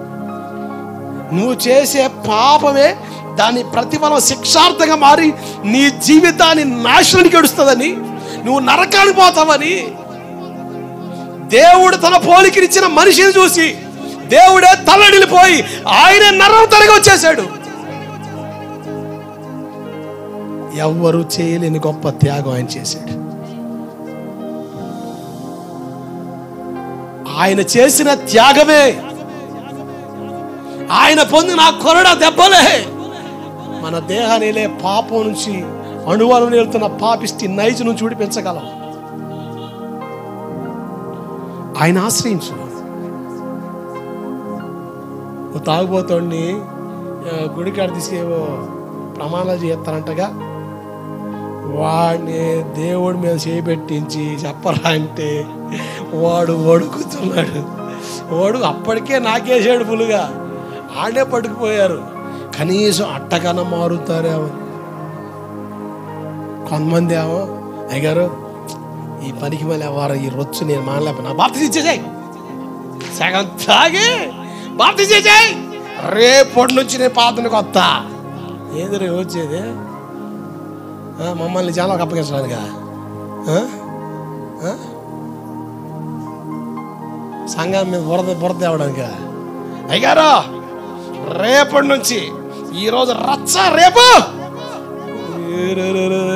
ఈరోజు రచ్చేది, రేపు పచ్చేది రా నాయన. అదేది ఈరోజే పచ్చ ఉండకూడదు. ఈ 40 రోజులు 50 రోజులు వేసుకుంటారు కదా దీక్ష, రేపు దీక్ష అనుకోండి అన్నిటి చేసే పని. ఈరోజు నాటుకోడి, చికెన్, దొన్న, చేప అన్నీ కసాపేసి. ఎందుకంటే 40 రోజుల దాకా మళ్ళా ఉండదు కనుక ఈ 4 రోజులే చూసుకో తిరగమోతేస్తాడు. తెల్లారులోపు ఒరే రాత్రే కదరా పంది అవతారం ఎత్తుంటివి, ఒరే ఇప్పటికే ఎవరు అంటారుగా అవతారం మార్చాగా అప్పులోడు కూడా అసలు ఈయన యాత్తమను తప్పా, ఈడు దేవుళ్ళో ఉన్నాడుగా. సరే సామే, సోమవారం వస్తా, ఓకే సామే వాడు ఎవరన్నా భజనగా అన్నా. సరే వాళ్ళకి అవగాహన లేకుండా జాతర అనుకుందాం. మరి మన వాళ్ళ సంగతి ఏంది? దేవుడు అన్నాడు బాప్తిసం అంటే ఆయన నామాన్ని ధరించుకోవడమే. అంటే బాప్తిసం అంటే జీవితకాలం మాలేసట్టే. మాల వేసుకున్నాడు నిష్టకుంటాడా? జాగ్రత్తగా ఉంటాడుగా. బైబిల్ చెబుతుంది బాప్తిసం అంటే క్రీస్తును ధరించుకున్నట్టే, అంటే నువ్వు మాల వేసుకున్నట్టే. అంటే మాల వేసుకోమని చెప్పట్లేదు సోమా, దాన్ని ప్రోత్సహించలేదు బైబిల్. పులిని చూసి నక్క పాతలేసినట్టుగా వాళ్ళు చూసి ఎత్తుకొచ్చిన అవారం ఇది బైబిల్లో లేదు. నేను అంటాను, నువ్వు పాపం చేయించడం. నేను కొంతమంది పిల్లలతో అంటా, నువ్వు ఆదివారం ప్రార్థనరా వచ్చి వాక్యం వినరా, వాక్యం విను. ఈ రోజు కాకపోయినా రేపటికి నీ మనసును దేవుడు కడతాడు. నువ్వు బొత్తిగా నేను ఇలా ఉన్నా చర్చికి వెళ్తే బాగోదు, నేను ఇలా ఉన్నా చర్చికి వెళ్తే బాగోదు అని చెబుతుంటావు. ఆడు మంచోడు కాదు, ఆడు చర్చికి పోతున్నాడు, ఈ మంచిది కాదు, ఈ చర్చికి పోతుంది, నేనైతే అట్ట కాదు. అబ్బా వచ్చాడండి బోడి భక్తుడు. మనం నీతిమంతులు కాదని బైబిల్ చెప్తుంది. నేను అనేది ఏంటంటే గోవిందపురమా, మనం స్వతహాగా నీతిమంతులు మారలేము. నేను మారే కొత్త అసలు నువ్వు రాలేవు, వల్ల కాదు. నేను మారే కొత్త అంటే అసలు మారేది ఉండదు. మారడానికి రా దేవుని దగ్గరికి. విజయవాడలో ఒక సంఘంలో జరిగే సంఘటన. ఒక ఆయన ఇట్లాగే ఆయన కొన్నాళ్ళ సిగరెట్ తాగాడు, చుట్ట అది పెట్టి తాగేస్తున్నాడు. ఆరోగ్యం దెబ్బతింది. వాళ్ళ తల్లిగా వాళ్ళ మిసెస్ తల్లిగారు పెద్ద ఆయన 50 సంవత్సరాలు ఉంటాయి. ఆ తల్లిగారు పాస్టర్ గారు చెప్పి ప్రార్థన చేస్తూ ఉండేది. చర్చికి రాయ అంటే నేను వస్తాలే బో అని చెప్పేవాడు. ఆమెను అటు దిగబెట్టి మెల్లగా తుర్రుని పోయేవాడు. ఈకినెస్ ఉందిగా పీకడం ఉండలేకపోయేవాడు. సరే నువ్వు తెగ బాధపడుతున్నావు, డాక్టర్ గారు కూడా మానుకోమన్నాడు. కానీ నేను రేపు నువ్వు చర్చికి వస్తాను. ఆమె సంతోషపడింది. సరే ఎప్పటికైనా బాధకు వస్తాను భక్తుడు. సరే వచ్చాడు, అన్నాడు నేను బాధ్యత తీసేసుకుంటా, ఏమో తేడా ఉంది అన్నాడు. సరే అయ్యా తీసుకోండి. పాస్టర్ గారు ఇచ్చాడు. ఒక్క నెల 2 నెలలు బాగున్నాడండి. తర్వాత మళ్ళా వీక్నెస్ స్టార్ట్ అయ్యింది. దంపుడు పడుతున్నాడు, దొంగసాడుగా పీలుతున్నాడు, వచ్చి బలలో పాలు పొందుతున్నాడు. మళ్ళా వారం అంతా అదే కార్యక్రమం. సైలెంట్గా వ్యవహారం చేత వాళ్ళ ఆడవాళ్ళకి తెలియదు, సంఘస్థులకు ఎవరికి తెలియదు. ఒకరోజు మొత్తానికి దొరికాడు. ఇక రెడ్ హ్యాండెడ్ దొరికాడు కానీ ఇక బహిర్గతమైపోయాడు. అందరు తెలిసిపోయింది. అల్లెల్లు ఎందుకు దాపరకం, ఎంతకాలం దాస్తాడు పాపం, నా వల్ల కాదులే అని చెప్పేసి ఇక డైరెక్ట్ రోడ్డు మీదే ఒకప్పుడు సైలెంట్గా వ్యవహారం చేశాడు. తెలిసిందిగా ఇక అంతే. ఇక ప్రార్థన మానుకున్నాడు. ఇక కంప్లీట్ బ్రేక్. పాస్టర్ గారు వచ్చేటప్పుడు వాళ్ళు అడుగుతున్నాడు, వస్తానండి, ఏవేవో కారణాలు చెప్తున్నాడు. ఈమెమో అది కాదు, ఏమండి ఈ మంచిది కాదండి అని వెంటనే ఫిర్యాదు చేస్తాడు. ఏమయ్యో నీకు ఆన్ చెబుతారని నన్ను మంచిది కాదన్నావా అంటే సరేలే అమ్మా ఏదో ఒకటిలే. కానీ మొత్తానికి ఒక రోజున కక్కేసి వ్యవహారం. అయ్యా ఇది పరిస్థితి, అందుకనే రాలేకపోతాను. దైవజనుడు అన్నాడు, అంకుల్ నేను ఒక మాట చెబుతాను, నువ్వు తెలుసో తెలుగో బాప్తిసం తీసుకున్నావు, సరే ఉండాలని ఆశపడ్డా నిలలేకపోయావు కనుక నేనంటాను బల్ల తీసుకోవద్దు. నీ మనసు కట్టపడేంత వరకు దేవుని కాడికి వచ్చి వాక్యం విను. నిజంగా నీకు మారాలంటే ఏడువు దేవుని దగ్గర. ఈ ఒక్క లోపమే, త్రాగుడు లేదు, పనికి మళ్ళీ వ్యవహారాలు లేవు, పేకాట కానీ జోదాలు కానీ బెట్టింగ్లు కానీ ఏమి లేదు. ఉన్న ఒకే ఒక చిన్న అలవాటిది. ఇది తారాస్థాయికి పెట్లు కాల్చే స్థాయికి వెళ్ళిపోయాడు. హార్ట్ ప్రాబ్లం వచ్చింది, లివర్ దెబ్బతింది, అయినప్పుడు కూడా మానలేని పరిధి. దైవజనుడు అన్నాడు, రా వాక్యం వింటుండు. ఏ ఆదివారం మానవద్దు అంటే తీసుకొస్తుండు. చక్కగా శుక్రవారం పాస్ ప్రార్థన జరుగుతుంది, ఆ చర్చిలో హాజరవుతాడు. వీళ్ళని చూసుకొని శనివారం ఖచ్చితం, ఆదివారం ఖచ్చితం. ఎట్లా సంవత్సరం గడిచింది. అయ్యగారు రమ్మన్నాడు కానీ నాలో మార్పు రావట్లేదు. రా సేవకుడు చెప్పి చర్చికి రావడం మంచిదే కదయ్యా. అదే పనికి మాలి స్థలమా? దేవస్థానికి వస్తే నీకే మంచిది. నువ్వు చేసే పాడు అలవాడికి అవయాలు మొత్తం పాడయ్యి తేడా పడితే పోతావు, ఎవడు కాపాడుతాడుగా అని చెబుతుంటే అమ్మో నిజమేరా అని పోతున్నాడు మొత్తానికి. సంవత్సరం గడిచింది, 2 సంవత్సరాలు అయినాయి, 3వ సంవత్సరం కొనసాగుతూ ఉంది. ఒకరోజు దేవుని వాక్యం చేత బాగా నాటపడ్డాడు. అసలు ఎంతగా ఏడ్చాడంటే నిస్సముగా మొరపెట్టు వారికి ఆయన సమీపస్తుడు అన్నంతగా మొరపెట్టాడు. దేవుని వాక్యం లోతుగా నాటబడింది. ఏడ్చాడు, నువ్వు తప్ప నాకెవరు విడుదలవ్వలేరు, నాకు విడుదల కావాలి. అంతగా ఏడ్చిన దాఖలు, ఏడుస్తున్న కన్నీళ్ళు వస్తున్నాయి కానీ అంతగా ఆక్రందంతో ఏడ్చి ప్రార్థించిన దాఖలు లేవు. ఏడ్చి ప్రార్థన చేశాడు. అద్భుతం ఏంటంటే ప్రభు తనలో ఉన్న ఆ లోపం నుంచి విడుదల ఇచ్చేసాడు అనుకుంటా. ఇక ప్రార్థన అయిపోయింది. ఆదివారం పూట సెంటర్కి వెళ్తే సిగరెట్ తాగుతూ ఉంటే వాంతులు అయిపోతున్నాయి. అసలు ఆ స్మెల్ తగిలితేనే వాంటింగ్స్ అయిపోతున్నాయి. అసలు వల్ల కాని పరిస్థితి అయిపోయింది. అతనికి అర్థమైపోయింది, దేవుడు నాకు విడుదల ఇచ్చేసాడు. దేవుడికి స్తోత్రం కలుగునుగాక. హల్లెలూయా. దాదాపు 7-8 సంవత్సరాల తర్వాత సాక్షి చెప్తున్నాడు. ఎట్లా దైవజనుడు చెప్పాడు నాకు, నేను అలా చేశాను. ఇదిగో 8 సంవత్సరాలు అవుతుంది, మరలా పాపిస్తి వ్యవహారంలోనికి నేను వెళ్ళిన దాఖలాలు లేవు. ఆ పాపం నాలో లేనంతగా దేవుడు నాకు జయాన్నిచ్చాడు. నేనంటాను, నువ్వు దేవుడిలో ప్రాధేయపడి ప్రార్థించి దేవుని వాక్యాన్ని తావించి అప్పగిస్తే ఒక రోజు నీకు జయాన్నిస్తాడు. మా మావయ్య ప్రభు దగ్గరికి వెళ్ళిపోయారు. ఎజరా ఆయన పేరు. Full drinker. మా ఊరికి ఓ పంతులు గారు పాటలు చెప్పడానికి వచ్చి మా పెద్దమ్మ గారి ఇంట్లో అద్దె కొంట మెల్లగా దేవుని మాటలు చెబితే వాళ్ళు మరలా మా అత్తయ్య వాళ్ళు మారారు. ఆ పెద్ద ఆయన ఆ సంఘాన్ని వాళ్ళ అల్లుడి గారికి అప్పగించాడు. ఆయన సేవను ఆయన భాగవత మామూలు కాదు. ఒక స్త్రీకి బానిస అయిపోయి ఆమె విచ్చలవిడిగా బ్రతికే స్త్రీ, ఆమెకి కంప్లీట్గా ఎడిక్ట్ అయిపోయాడు. ఎంత హెచ్చరికలు ఇచ్చినా చస్తానేమో కానీ ఆమెను వదిలిపెట్టని ఆమె ఏడ్చి వ్యాధిగ్రస్తురాలు. చివరికి అదే వ్యాధి ఈయనకి సోకి చనిపోయాడు. ఇప్పుడు మా ఊర్లో సేవ చేస్తుంది ఆయనే, చనిపోయాడు.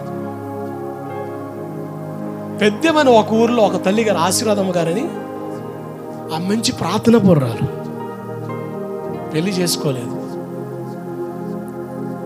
ఆ మంచి ప్రార్థన పొర్రాలు యవనస్తురాలు. ఆమె యవనపురాలు సేవకు వచ్చింది. నిష్ట కలిగి సమర్పణ కలిగి సేవ చేస్తుంది. ఆమె ప్రార్థన ద్వారా దేవుడు కార్యాలు చేస్తూ ఉన్నాడు. ఈయన పేరు అసలు పేరు వీరస్వామి అబ్రహం గారు, పాస్టర్ గారి పేరు స్వామి అంటారు. వీళ్ళ అమ్మగారికి ఆశ కలిగింది, ఈయన ప్రార్థన చేస్తే ఏదైనా కార్యం జరుగుద్దామని. ఈమెం చెప్పింది, మా అబ్బాయికి బాగలేదండి అంటే చర్చిలో తీసుకురమ్మని చెప్తే చనిపోయిన శవాన్ని చర్చిలో తీసుకెళ్ళారు వీళ్ళు. ఆ వయసు పెద్ద అయిపోయింది తల్లిగారిది, ఆ పాస్టర్ గారిది. కళ్ళు సక్రం కనపడవు. ఇంకా ఆమె దాదాపు 6 గంటల సేపు ప్రార్థన చేస్తే లేచి కూర్చున్నాడు. హల్లెలూయా. లేచి కూర్చున్నాడు. ఏ పాపమైతే మానలేకపోయాడో ఆ పాపాన్ని గెలిచాడు. వైజాగ్లో ట్రైనింగ్ పొందాడు. సేవ నిమిత్తం వస్తే అదే సమయాల్లో ఈ మా ఊర్లో సేవ చేస్తున్న దివాకర్ మాస్టర్ గారు అల్లుడు గారు ఆయనకి అప్పగించాడు ఆ సేవ. ఆయన మా అత్తగారి ఇంట్లో ఉండేవాడు. ఆయన సాక్ష్యం ద్వారా మా బావగారు వాళ్ళు మారారు. అద్భుతంగా నేను రక్షణలోకి వచ్చాను. ప్రభు నన్ను దర్శించాడు. వీళ్ళు సారా తీసేవాళ్ళు. సారా వ్యాపారం ఆ ఏరియాలో ఒక అలవాటుగా చాలామంది అదొక వృత్తిగా వ్యవహారాలు చేసేవాళ్ళు. ఎప్పుడైతే దైవజనుడు వాళ్ళ ఇంటికి వచ్చి అది రాంగ్, ఆ వ్యాపారం ద్వారా వచ్చే అసలు భలే సంపాదించారండి సారా వ్యాపారం ద్వారా పిచ్చి డబ్బు. ఎప్పుడైతే అది వాక్యక్రమం కాదని చెప్పారో మా చిన్నబాబు గారు పొలాల్లో పోయి ఆ గోనల్లో నానబెట్టిన ఆ ఓట డబ్బాని పగలు కొట్టి పడేసాడు. వాళ్ళు మారారు, మా అత్తగారు మారారు. మా మామయ్య గారు మాత్రం డ్రింకింగ్. ఎందుకంటే ఆ తీయడం అదేగా, వాళ్ళు వీళ్ళు రుచి వస్తారంటే టేస్ట్ చేస్తారు, చకింగ్ లే చేస్తారు. అట్లా బాగా నాకటకు అలవాటు పడ్డాడు మనిషి. సారా తాకుండా ఉండడు, చూడ తాకుండా ఉండడు. సంవత్సరాల నుంచి ప్రార్థన రాయి అంటే నేను అత్తాలే మీరు పోండి. వీళ్ళు భారం కలిగి ప్రార్థన చేశారండి. మా బావగారు వాళ్ళు అది మానేశారు కదా తీయడం. ఈయన మాత్రం అప్పుడప్పుడు ఎప్పుడన్నా తీసుకొని దాచుకొని తాగడానికి తీసుకునేవాడు. కొంచెం అమ్మడానికి కాదు, తాగడం కొరకు తీసి జాగ్రత్త చేసేవాడు. ఒకరోజు ఆదివారం పూట చర్చిలో ప్రార్థన జరుగుతూ ఇతగాడు పొలం పోయాడు. పోయి ఇక అది మంటేసి బాగా కాస్తున్నాడు, కాసాడు. ఇక తాగుదాం చెక్ చేద్దామని గ్లాసులో పోసుకున్నాడు. అగిపెట్టి ముట్టించి ఎలిగితే పుష్మని వచ్చింది. అబ్బో గట్టిగా పవర్ అని తెలుసుకొని ఇక ఈయన గ్లాసులో పోసి సిగరెట్ వెలిగించి సొట్ట తాగుదామని సొట్ట వెలిగిస్తుంటే కడకడకడ చేతులు అడుగుతున్నాయి, కడకడకడ చేతులు అడుగుతున్నాయి. ఇక ఓపిక చేసుకొని వెలిగించాడు. ఇక నోట్లో అటువంటి నోట్లోకి రావట్లేదు, చెయ్యి కడకడకడకడ పడుతుంది, పడుకుతుంది ఎట్లా పడుతుంది. ఇక వల్ల కావట్లే, పడేసాడు. సరే మొత్తానికి నీరసం ఏదో చేసినట్టు ఉంది, ఇది వేద్దాం, ఇది వేస్తే గట్టి పొలం వస్తుందని ఆ గ్లాస్కి పట్టుకుంటే ఎక్కడెక్కడ పడి దాన్ని పడేసాడు. ఇంకంతే. ఆ రోజు నుంచి సారా తాగిన వాసన తగిలిన, చుట్ట వాసన తగిలిన, వాంతులు అవడం మొదలైనవి. ఆయన చనిపోయేంత వరకు మరలా వాటిని ముట్టలేదు. హల్లెలూయా, దానికి నేనే సాక్షి. ముట్టలేదు అంటే దేవుని శక్తి మనల్ని పాపం నుంచి బయటకు తీసుకురాగలదు. నా యవన ప్రాయంలో కలిగి ఎవరేచ్ఛలు జయించడానికి నాకు దోహదపడింది ప్రార్థన. మా నాన్న ఏడ్చాడు, అరే ప్రార్థనకి వెళ్ళే వాళ్ళు మంచి వాళ్ళు కాదు, నీకు దండం పెడతారే, భవిష్యత్తు పాటు చేసుకోవద్దు, రాత్రులు ప్రార్థన ఏంటరా తెలియదని చెప్పేసి రకరకాల మాట్లాడి ఆయన ఏడుస్తారే, నీకు దండం పెడతారా, చదువుకోరా సీనా, నీకు ఏది కావాలో తెచ్చి పెడతారా, చదువు ఎంత కావాలంటే అంత అని అంటూ ఉంటే ఆ గంట డిస్కషన్లో నేను చెప్పిన డైలాగ్ కొట్టినానా, నేను ఏదో తక్కువ ప్రార్థనకి వెళ్తలేదు, ప్రార్థనకి వెళ్ళకపోతే పాడైపోతున్నానన్న. రే ప్రార్థనకి వెళ్తే పాడవుతారండి, ప్రార్థనకి వెళ్ళకపోతే పాడవని అంటే ఎదురా నెత్తి నోరు కొట్టుకున్నాడు మా నాన్న. నేనంటే భలే ఇష్టం, దేవుని నమ్ముకున్నానని నన్ను కొంచెం అయిష్టంగా నన్ను ధిక్కరించినట్టు చేసిన నేను ఎక్కడ కూడా జంకలే. దేవుని ప్రేమ అంతా ఆకర్షించింది నన్ను. మా నాన్న వాళ్ళ ఫ్రెండ్స్తో చెప్పించాడు, సేవ అంటున్నాడు, అరే జోలేసుకొని రోడ్ల మీద తిరుగుతావురా, నీకేందిరా బాధ, సేవ చేసేదేదిరా అన్నా, నేను అదే చేస్తా. వాళ్ళ ఫ్రెండ్స్తో చెప్పించాడు. నాకు బాధ వేస్తుంది, తల్లిదండ్రులు బాధ పెడుతున్నది, కానీ పరమ తండ్రి చిత్తం. ఈరోజు మా నాన్న చెప్పే సాక్ష్యం ఒకటి, మా పెద్దోడే బాగున్నాడు, దేవుడికి స్తోత్రం కలుగును గాక. మా పెద్దోడే బాగున్నాడు, ఎందుకంటే ఏ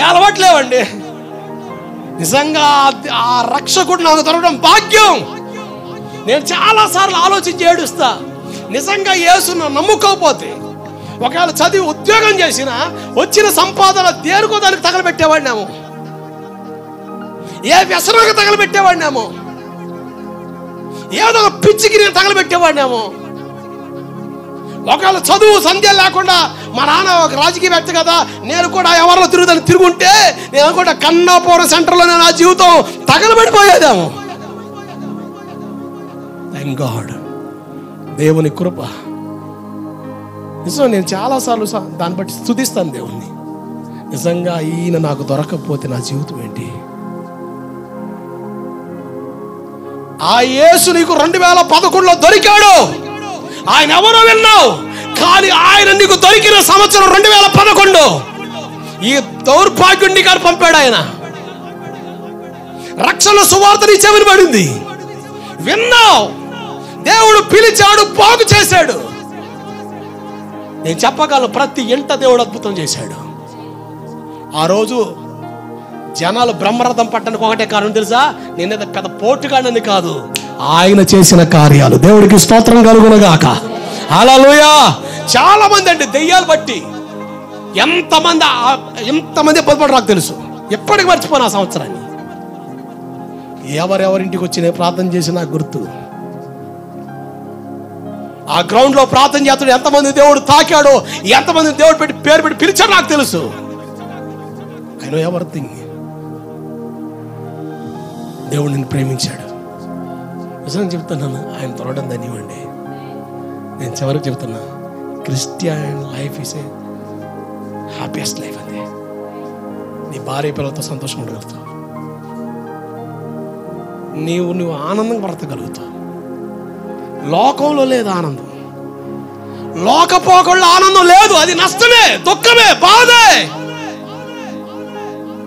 ఎంతమంది యవ్వన పిల్లలు లోక ఆనందంలో పడి నిరాశతో నన్ను ఒక్కొక్కసారి కలుస్తుంటారు.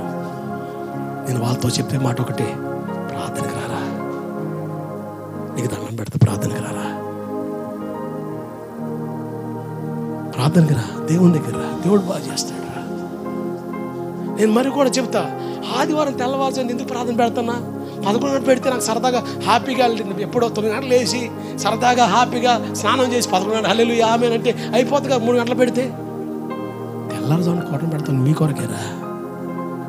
8 అయితే అయ్యగారు పొలంకి వెళ్ళి మందు కొట్టి రావాలంటావు, లేకపోతే అటు పోవాలంటావు, వాళ్ళు పిలుస్తారంటావు. 8 గంటలకు అయిపోతుందిగా. నాకు ఇబ్బంది కేవలం నువ్వు వస్తావని, నువ్వు దేవుని దగ్గరికి వస్తావని తిప్ప.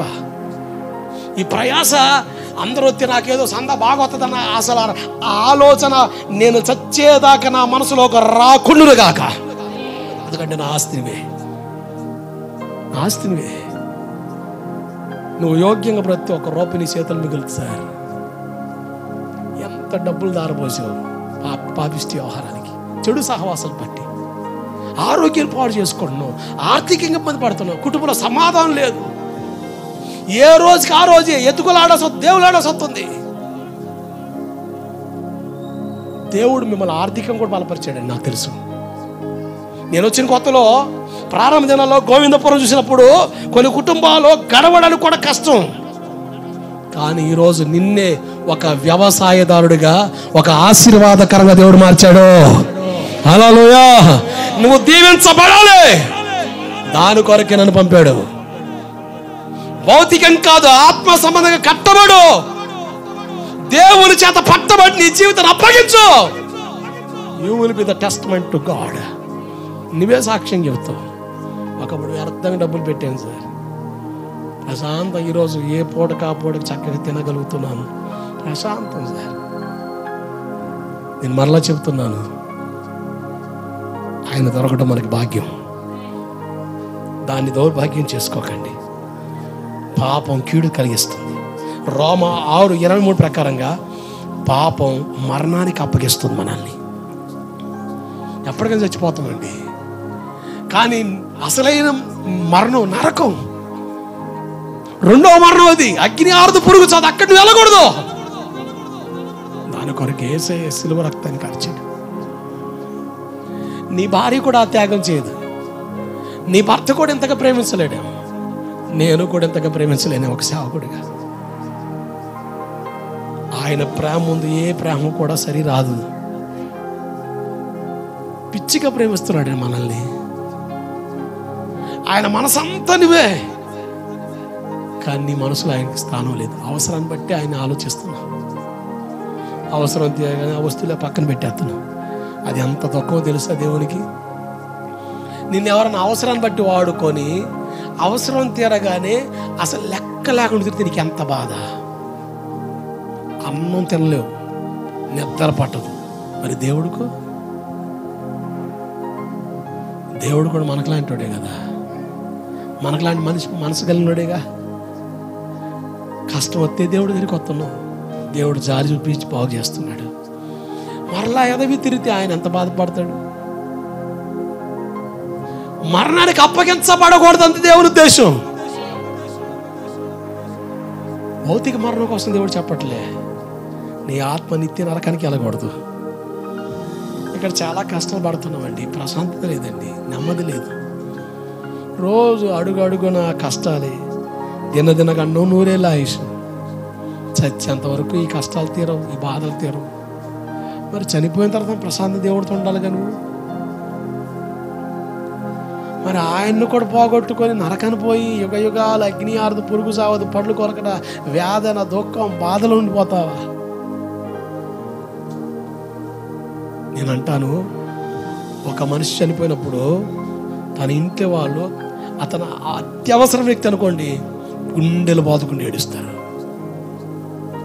అంతకావాలితే తీసుకెళ్తాను, అడ్డం పెడతాను, అయ్యో వద్దు వద్దు అని తెలుసు లేడని. కానీ ప్రేమ ఇక కనబడన బాధ. నేను ఒక మాట చెప్తున్నాను, నువ్వు పాపం నుండి చచ్చిపోతే ఈ భూమి మీద ఎంతమంది ఎక్కువగా నీవు చనిపోయినప్పుడు ఏడ్చారు అన్న జాబితాలు ఉంటారో వాళ్ళందరికంటే 10 రెట్లు జాబితాలో యేసయ్య ఉంటాడు. ఎందుకు తెలుసా? నువ్వు ఆయన పోలిక. ఆయన ఎంత ఏడుతాడో తెలుసా? ఆయన బాధ వర్ణాతీతం. నువ్వు నీతిగా, మంచిగా, యథార్థంగా, భక్తిగా ఉండి రోగానికో, బాధకో, కష్టానికో, సమస్యల్లో అలసో, బలహీనపడో ఈ లోకాలు విడిచితే దేవుడు అత్యానందపడుతున్నావు. ఎందుకు తెలుసా? నువ్వు ఆయనతోనే ఉంటావు గనక. గట్టిగా చప్పలు కొడుతూ స్తోత్రం చెబుదా. హల్లెలూయా. అలా కాకుండా నువ్వు మిస్ అయితే మాత్రం నీ సమాధి కాడ ఏడ్చే వాళ్ళకంటే ఎక్కువ ఏడుపు నా యేసయ్య ఏడుస్తున్నాడు. నువ్వు నేను అలా ఉండకూడదంతే నా యేసయ్య ఆలోచన. ఈరోజు నీ పరిస్థితి ఎలా ఉందో ఒకసారి ఆలోచించి. ఒక దైవజనుడిగా బ్రతిమలాడి చెబుతున్నాను, పదాకులు పాపం చేయదు, పాపం ఇదే మాటల. పరిశుద్ధంగా బ్రతితే ఎంత ఆశీర్వాదం. పరిశుద్ధంగా బ్రతితే పరలోకులు ఏ స్థానంలోకి వెళ్తాయి? ఇవి నీకు వద్దా? ఇంకా లోక సంబంధమైన అలవాట్లోనే, పోకట్లోనే, ఆచారాల్లోనే, పద్ధతులను మగ్గిపోత బతుకుతావా? దేవుని గాయాలు రేపుతాం ఎంతకాలం బ్రతుకుతాం? అది మనకి అది ఆశీర్వాదం కాదు కదా, అది కీడే కదా. మరణానికి అప్పగించకూడదు. కీర్తన 49:14 అంటాడు అన్న మాట ఏం తెలుసా? మరణం అట్ట వాళ్ళకి కాపరై ఉంటుందట. మరణం నీకు కాపరిగా ఉండకూడదు. కీర్తన 23వ అధ్యాయంలో యెహోవా నా కాపరి. ఆమేన్. ఎవరు నీ కాపరి? అంతే. He is my shepherd. ఆయన కాపరి, ఆయన మంచి కాపరి. ఆయనే నీ ప్రధాన కాపరిగా ఉండాలి. ప్రధాన కాపరి ఆయన వచ్చు సమయాన ఆయన మందలో చేర్చబడిన గొర్రెల్లా మనం ఆయన ఎదుర్కోవాలి. ఇంకా దొడ్డివి కాని గొర్రెగా ఎంతకాలం బతుకుతావు? దొడ్డివి కాని గొర్రెలు, తనవి కాని గొర్రెలను ఆయన దొడ్డిలోకి చేర్చాడని యోహాను సువార్త 10వ అధ్యాయంలో చాలా చక్కని ప్రస్తావన ఉంది. సాతాను దొడ్లో ఉన్నావు, లోకంలో ఉన్నావు, ఆడి సంతలో ఉన్నావు, ఆడి మాయలో ఉన్నావు. ఆయన గొర్రెల మందలో చేర్చాడు. ఆయన నడిపింపును కోరుకో. యోహాను 9:31 ప్రార్థనకు జవాబు రాకపోవడం కారణం గురించి అక్కడ చూడగలం. మన పాపమట మన ప్రార్థనకు జవాబు రానివ్వదు. ఒకవేళ నీ ప్రార్థనలకు సమాధానం రావట్లేదు అనుకుంటే స్వపరీక్ష చేసుకో. ఏదో లోపం ఉందా ఒప్పుకో. ఏ లోపం లేదయ్యా, నేను బాగానే ఉన్నాను, అయినా నాకు సమాధానం రావట్లేదు, కంగారు పడవద్దు. లేట్ అయినా లేటెస్ట్ కింద దేవుడు చేస్తాడు. ఒకవేళ నీ ప్రార్థనకి అయినా కూడా ఆలస్యం అవుతుంది, అయినా నాకు సమాధానం రావట్లేదు అన్న బాధొద్దు. అంతా ఆయన చూసుకుంటాడు. గంటెల ప్రకాష్ గారి కోసం మీకు చెప్పాను గడిచిన ఆదివారం కూడా. ఆ దైవజనుడికి కిడ్నీ ఫెయిల్ అయింది. కిడ్నీ ఫెయిల్ అయిపోయింది. 1992 సంవత్సరంలో కిడ్నీ సమస్య వచ్చింది. దాదాపు మొన్నటిదాకా ఆ సమస్యతోనే అల్లకొల్లమయ్యాడు. ఆ సమస్యకే సతకిలు పడి హాస్పిటల్లో చేరి ప్రభుని చేరుకున్నాడు. ఆయన 2018లో నవ్వుతూ ప్రసంగం చేస్తుంటాడు, బాధలు వస్తున్నాయని, కష్టాలు వస్తున్నాయని, ఇబ్బందులు వస్తున్నాయని దేవునికి దూరం అవుతున్నాను. కొంతమంది దేవుడి దగ్గరికి వస్తే బాధలు పోవాలి, కష్టాలు పోవాలి, ఇబ్బందులు పోవాలి, దేవుడు దీవించాలి దీవించాలి దీవించాలని చెప్పేసి ఈరోజు మీరు ఇట్లా వేళ్ళ వెర్రిగా ఉంటుంటే కాపర్లు కూడా సేవకులు కూడా మీ బలహీనతలు క్యాచ్ చేసుకొని అది బిజినెస్గా మార్చుకుంటున్నారు. ఏసు మనకు అర్థం కాలేదని నవ్వుతుంటాడు. నాకు 1992లో కిడ్నీ ప్రాబ్లం వచ్చింది. ఇప్పటికి 25 సంవత్సరాలు, నాకు పెళ్లి కాలేదు. నాకు పెళ్ళి 5 సంవత్సరాలు సెలవులు చూపులు చేయట్లే. నాకు అనారోగ్యం వచ్చి 25 సంవత్సరాలు. వాళ్ళ బావగారు పాస్టర్ గారు అడిగట, పాస్టర్ గారు ఒకసారి దేవుడిని అడగకూడదని చాలాసార్లు ప్రార్థన చేశాను, సమాధానం రాలేదు. మరి ఏం చేద్దాం అనుకున్నాను? ఆయన ఇష్టం. నేను ఎలా ఉంటాను దేవుడికి ఇష్టమని నేను ఎలాగే ఉంటాను అని అలా ఆ వ్యాధితోనే బాధపడుతూ ఏ రోజు కూడా నాకు కిడ్నీ సమస్య ఉంది, నాకు ఒక ప్రార్థన చేయండి, నాకు సహాయం చేయండి అని ఏడుపు ముఖంతో నిరాశతో ఎప్పుడు చూడలేదండి. గంటెల ప్రకాష్ అని కొట్టండి మీరు యూట్యూబ్ ఛానల్లో. ఆయన చేసే ప్రతి ప్రసంగంలో నవ్వుతూనే ఉంటాడు ఆయన. అది సార్ దైవత్వం. ఏసు అర్థమైతే అలా బ్రతుకుతాం. ఎన్ని బాధలున్నా, ఎన్ని సమస్యలున్నా నీతిగా యథార్థంగా బ్రతకాలి. పరిశుద్ధతను పాడు చేసుకోకూడదు. నా దేవుడు నా విషయం దుఃఖపడకూడదని ఆగస్టు 15వ తారీఖు రాత్రి ఆయన ప్రభుని చేరుకున్నాడు. అంత మునుపు 2 రోజుల క్రితం చెప్పాడు, దేవుడు నన్ను పిలుచుకుంటున్నాడు, Prakash get ready, you are going to come to your home August 15 అని. భయం లేదా? భయం లేదు. నా తండ్రి దగ్గరికి వెళ్తున్నా. అడ్రస్ మారుతుంది అంతే. నా అడ్రస్ మారుతుంది, అసలైన అడ్రస్కి వెళ్ళిపోతున్నాను నేను అని స్పష్టంగా చెప్పాడు. ఆగస్టు 15వ తారీఖు నేను దేవుని దగ్గరికి వెళ్ళిపోతున్నానని. ఆగస్టు 15వ తారీఖు మధ్యరాత్రి 11:55 ఒక 5 నిమిషాలు గడిస్తే తారీఖు మారేది. ప్రభు చెప్పిన సమయంలోనే పిలుచుకున్నాడు. ఆ నిరీక్షణ మనకు కలగాలి. ఇట్టి నిరీక్షణ మనం సిగ్గుపరచదు. ఇది సార్ భక్తి అంటే. నువ్వు లోకానుసారంగా ఉంటావు, విచ్చలడి బతుకుతావు, దీవించబడాలి, కష్టాలు తీరాలి, ఇబ్బందులు తీరాలి అంటే దేవుని అడ్డం పెట్టుకుని బతుకుతున్నాం. కానీ భక్తి అంటే అది కాదు. అంతకాలం దేవుని కొరకు అడ్డం పడిపో. ఎన్ని నిందలైనా, ఎన్ని బాధలైన, ఎన్ని అవమానాలు, ఎంతమంది గేలి చేసినా, అయ్యబ్బో ఈ మనిషి భక్తి చేస్తుందండి ఎట్టకారం చేసిన నీతిని విడవక, యథార్థతను వదలక, దేవుని సన్ని విడవక నిలబడు. ఆయన రాకల్లో నీకు బహుమానం దేవుడిస్తాడు. మోకరించి ప్రార్థన చేద్దాం.